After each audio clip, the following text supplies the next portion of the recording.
A single phone call can change absolutely everything.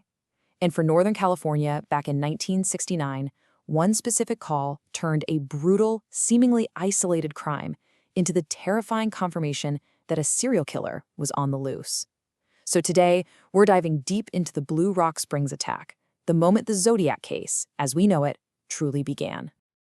Just imagine hearing this. These words, spoken to a police dispatcher just minutes after the attack, they weren't from someone in a panic.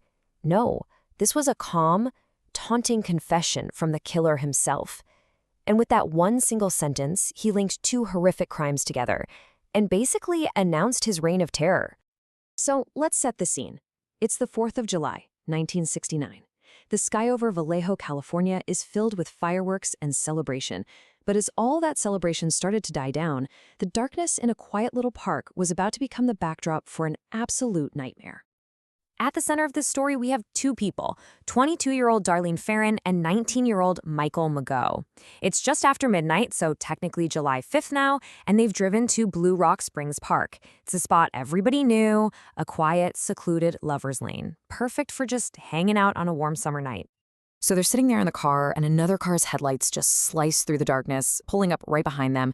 The lights just stay on them for a really uncomfortable moment. And then the car just drives off. It was weird. Just enough to make Michael Mageau feel a little uneasy. And you know that little feeling in your gut? Well, it was spot on. That sense of unease was tragically, horribly justified. Because just a few minutes later, that same car came back. And this time, it wasn't just passing by. It stopped, parked right behind them. And the person inside had a very clear and very deadly intention. The whole thing was just chillingly methodical. The car pulls up, headlights on high beam, totally blinding them. A man gets out, and here's a weird detail. He's wearing a heavy jacket on a warm July night.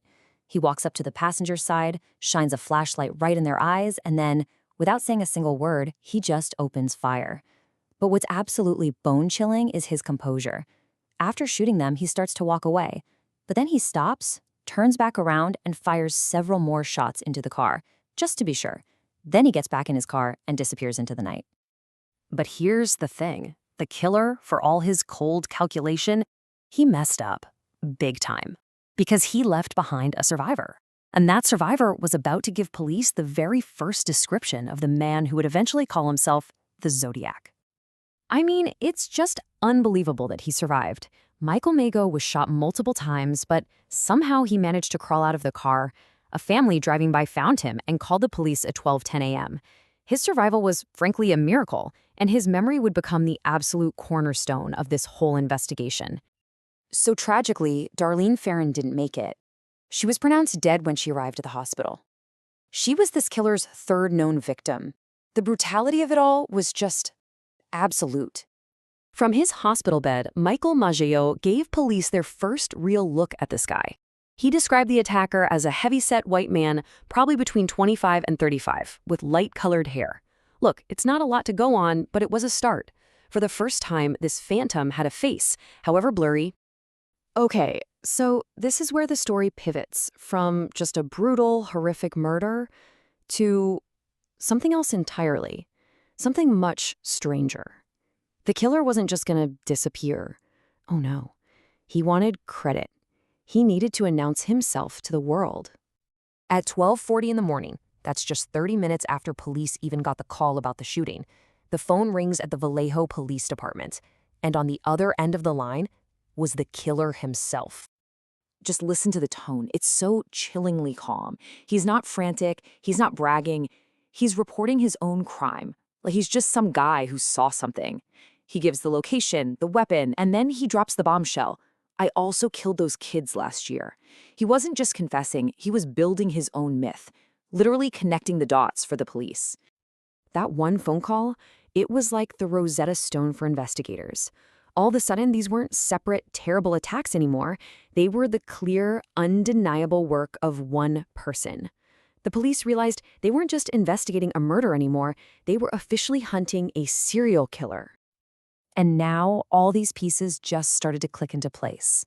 Remember the Lake Herman road murders from December of '68? The similarities were eerie. a couple in a car, attacked with a 9mm Luger.